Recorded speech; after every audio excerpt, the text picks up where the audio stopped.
Доброго ранку, шановні телеглядачі телеканалу АТR. Ми повертаємося в студію програми «Саба». Продовжуємо обговорювати кримську тему. Наразі питання постало стосовно екології в окупованому Криму. Зокрема, нещодавно міністр екології Остап Семерак заявив, міністр екології та природних ресурсів, він заявив про те, що Міністерство екології України готує звіт стосовно того, яку шкоду і взагалі, в принципі, яка ситуація з екологією зараз в окупованому Криму. Цей звіт, він готується не вперше, вже він був опублікований у 2016 році. Ми зацікавилися цією темою, тому що було декілька вже повідомлень про те, що насправді з екологією, з довкіллям у Криму не все гаразд, і тому ми вирішили сьогодні більш детально це обговорити. До розмови ми запросили голову Всеукраїнської екологічної ліги Тетяну Тимочко. Вона у нас на зв'язку телефоном. Тетяно, доброго ранку. Чи чуєте ви нас? Так, я чую. Доброго ранку. Доброго ранку. Скажіть, будь ласка, ну от, власне, вже такий звіт був. Можна порівняти, наприклад, ситуацію 2016 року, якою вона була тоді і якою є наразі? Вже можна робити якісь висновки? І в 2016 році, і зараз ці звіти, і мені прикро про це говорити, але ми маємо знати правду. Ці звіти паперові, вони нічого спільного з вивченням стану довкілля в Криму не мають. Міністерство екології і природних ресурсів України не має достовірної інформації і не мало, і не веде такі спостереження, і не збирає таку інформацію про стан довкілля ні в окупованому Росією Криму, ні на окупованій території Донецької і Луганської області. А чому це відбувається? Чому така ситуація? Тому що урядовці, які приходять, це люди тимчасові. І вони не думають про те, що коли закінчиться війна, Україні треба буде пред'явити рахунок країні-агресору. І для того, щоб подавати позовні заяви до міжнародних судів про нанесення збитків навколишньому середовищу України, потрібні абсолютно конкретні зафіксовані факти. І вони, ці факти, вже є. Протягом 14, 15, 16 і 17 років громадські організації, зокрема Всеукраїнська екологічна ліга, яка продовжує підтримувати зв'язок з екологами-активістами в Криму і на сході України, ми цю інформацію збираємо. На жаль, я повторюю, звіти урядові і Міністерство екології не мають підґрунтя реального. Наприклад, видобування піску по всьому узбережжю Чорноморському узбережжю, в зв'язку з будівництвом мосту в Керченській протоці і в зв'язку з будівництвом, яке відбувається по всій території окупованого Криму, ми спостерігаємо грандіозні об'єми видобування піску. Це призводить до знищення морської екосистеми, руйнування морської екосистеми, тому що пісок видобувається на великих глибинах, разом з піском всі водні рослини, водні організми поглинаються і вивозяться потім на будівництво. Утворюються просто мертві зони, руйнується берегова смуга. І це призводить до невідворотних змін і морської акваторії, і морських екосистем.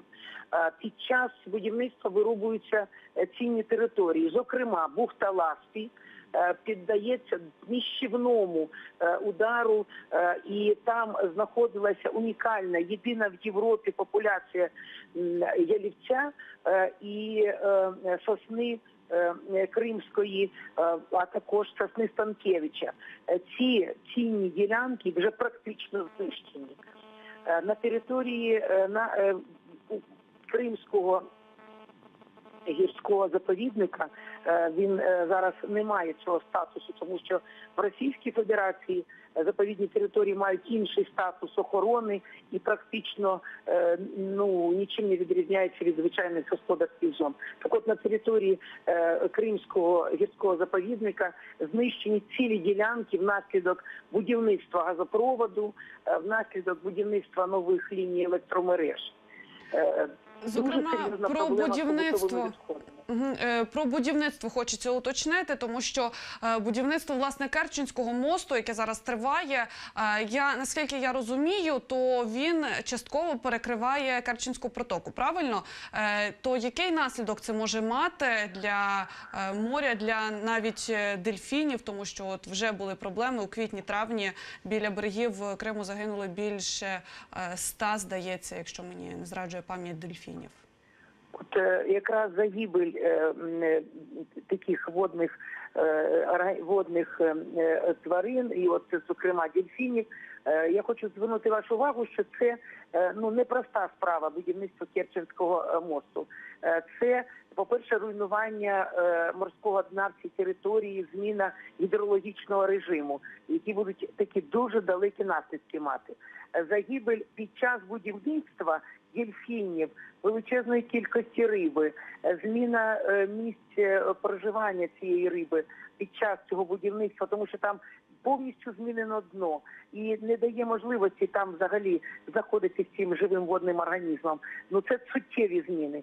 І головне, що от мене що вражає, щоденно, щохвилинно Міністерство екології і природних ресурсів не б'є в набат, не звертається до міжнародних конвенцій, стороною яких є Україна, і ми брали на себе зобов'язання щодо охорони акваторії Чорного моря, щодо збереження біорізноманіття Чорного моря. Так от, знаєте, таких от заяв гучних, публічних заходів немає, не чути. І ми не звертаємося вже зараз до міжнародної спільноти про серйозні загрози для екосистеми Чорного моря. От мене це найбільше дивує. Громадські організації вже написали десятки листів Міністерства закордонних справ України. Ми звертались до президента України з вимогою почати цілу кампанію міжнародну проти дій Росії щодо будівництва Керченського мосту.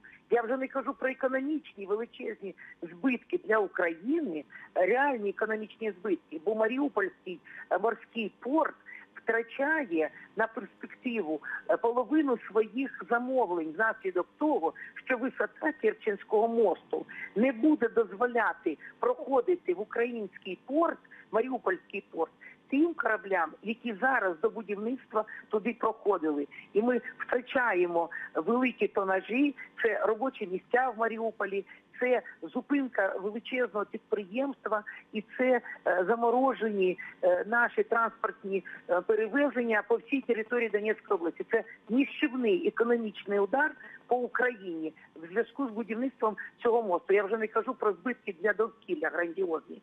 І, на жаль, тут, ви знаєте, активності державних службовців в цих питаннях взагалі не спостерігається. Будують, нібито й будують, знаєте, але це і для безпеки України, і для економіки, і для довкілля серйозні проблеми. Добре, пані Тетяно, власне, проблему ми зрозуміли. Давайте ще раз тоді повторимо, що необхідно робити владі, аби все ж таки нормалізувати це становище і вийти з кризи такої, яка насувається. Під час окупації Україна реально мало на що може вплинути просто зараз напряму фізично щодо захисту навколишнього середовища. Але ми маємо перше розпочати системний аналіз, системний збір інформації. І це можна зробити за допомогою науковців, залучивши громадські організації. І міністерство пора нарешті вже, крім збирання некомпетентних людей, які радять поради міністру, почати зібрати серйозну наукову спільноту з тим, щоб цей звіт мав якесь серйозне підґрунтя. Другий момент. Нам треба звернутися до секретаріатів міжнародних конвенцій, які стосуються збереження біорізноманіття, які стосуються Чорного моря, які стосуються транскордонних вод, які стосуються забруднення морських вод. Є багато конвенцій, які Росія зараз порушує. І Україна має не просто туди звернутися, надати інформацію і звернути увагу міжнародної спільноти, що окупація українського Криму, українського Донбасу призводить не лише до людських жертв і знищення інфраструктури, але і до знищення довкілля, зміни якого будуть мати невідворотній результат. Пані Тетяно, все зрозуміло. Ми дуже дякуємо, що ви були з нами на зв'язку. Я маю надію, що це якось стимулює владу, можливо, навіть громадські організації боротися ще дужче і шукати шляхи вирішення цієї проблеми. Ми вам дякуємо. Власне, ми продовжуємо обговорювати цю тему. Зараз на зв'язку в нас є науковий працівник Інституту археології України Евеліна Кравченко. Пані Евеліно, доброго ранку. Доброго ранку. Я вас вітаю. Ми обговорюємо сьогодні таку проблему, яка, в принципі, насувається на Крим і матиме серйозні наслідки. Це проблема довкілля та екології у Криму. Зокрема, останнім часом все більше і більше у засобах масової інформації з'являються повідомлення про те, що, і це вже коментують абсолютно всі, не тільки екологи, про те, що будівництво Керченського мосту може призвести дійсно до серйозних наслідків і потім з ними впоратися буде майже неможливо. Зокрема, ми тільки що почули думку еколога з цього приводу. Скажіть, будь ласка, що думаєте ви, як археолог, як людина, яка займається вивченням таких питань? З приводу екології, не як археолога, як просто громадянка України, людина, яка дуже довго прожила в Криму, я скажу, що там величезна проблема з вивозом сміття, і вона ніяким чином зараз не вирішується, і це сміття накопичується. І в море викидається, тобто ця проблема там була і вона там досі лишається. А проблема Керченського мосту – це проблема абсолютно іншого порядку. Зараз буде змінено, певним чином антропогенно змінено ту частину Керченського проливу. Тобто ви пам'ятаєте, що там було із Тузлою, коли вони почали будувати косу. Відповідно, що було з течіями, що було там з усім іншим там зі сторони Тамані. Відповідно, те саме зараз ті самі проблеми матиме і поява мосту. Починаючи від того, що все-таки це шматок суші, який зараз з'єднає дві частини проливу, відповідно, це імміграції, якісь там почнуться якихось там живих тварин і так далі. Але я не фахівець в екології, тому мені важко коментувати там екологічну тематику. А з приводу археологічної тематики ситуація продовжується. Тобто продовжується будівництво, продовжується несанкціоноване знесення археологічних пам'яток і, скажімо так, недоцільне їх знесення, навіть недоцільні розкопки, бо археологи, в принципі, мають розуміти, що не все можна розкопувати. Не все можна знищувати археологічними розкопками в тому числі, тому що коли археолог втикає в землю лопату, археолог починає знищувати археологічну пам'ятку. Єдине, що одна справа, коли це робиться за допомогою наукових методів, тобто коли проходить повна фіксація розкопок цієї пам'ятки всіма можливими способами. А інша справа, коли це відбувається те, що називається набігом. Коли ми всі знаємо, що собою представляє будівна археологія, коли тільки з бульдозера бігом іде маса археологічних пам'яток, коли над археологом нависає ківш екскаватора, їх постійно підганяють, навіть якщо вони хочуть щось зробити, не завжди вони це можуть зробити.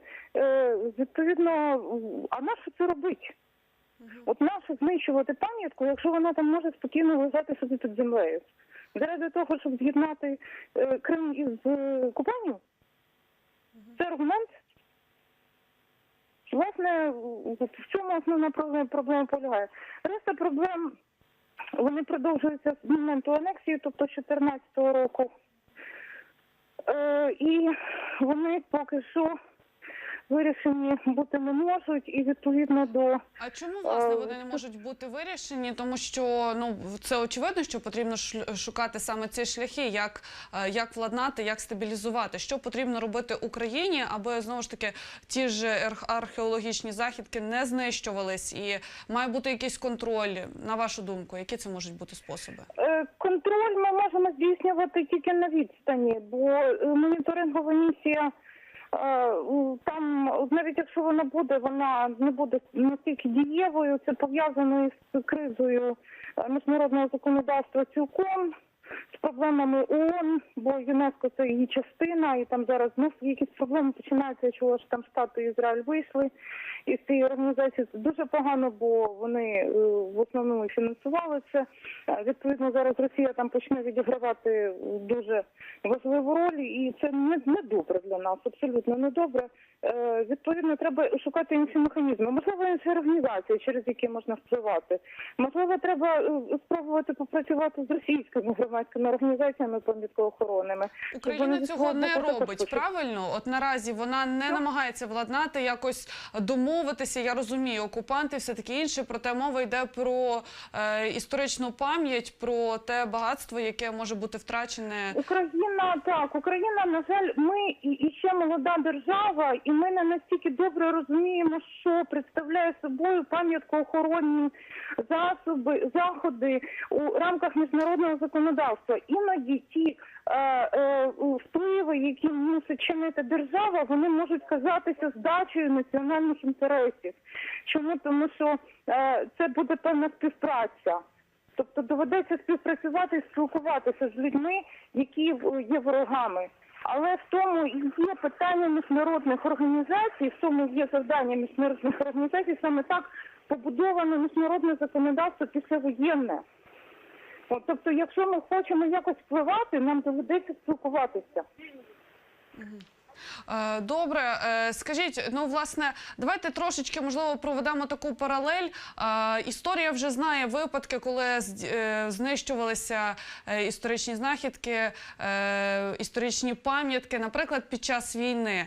Чи можливо, знову ж таки, якось, я розумію, що це все ж таки різний трошки масштаб, але можливо провести цю паралель і все ж таки взяти якийсь цей досвід і зрозуміти, що зараз ми можемо його використовувати? Так, я вас розумію. Я про це і кажу, бо, власне, міжнародне законодавство з охорони культурної спадщини, воно побудовано за помилками, які відбулися за цією страшною руйнацією, яка відбулася під час Другої світової війни.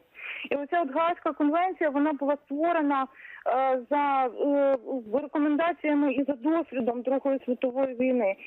Відповідно, вона радить, по-перше, відповідальність покладається на країну-агресора, відповідальність покладається на країну, яка здійснює агресію. Тобто відповідальність лежить на Російській Федерації. Так, трошечки перебиваю вас. У випадку, якщо все ж таки такі будуть надані збитки, так, то відповідальність нестиме Російська Федерація, правильно? Країна-окупант. Нестиме Російська Федерація, але ж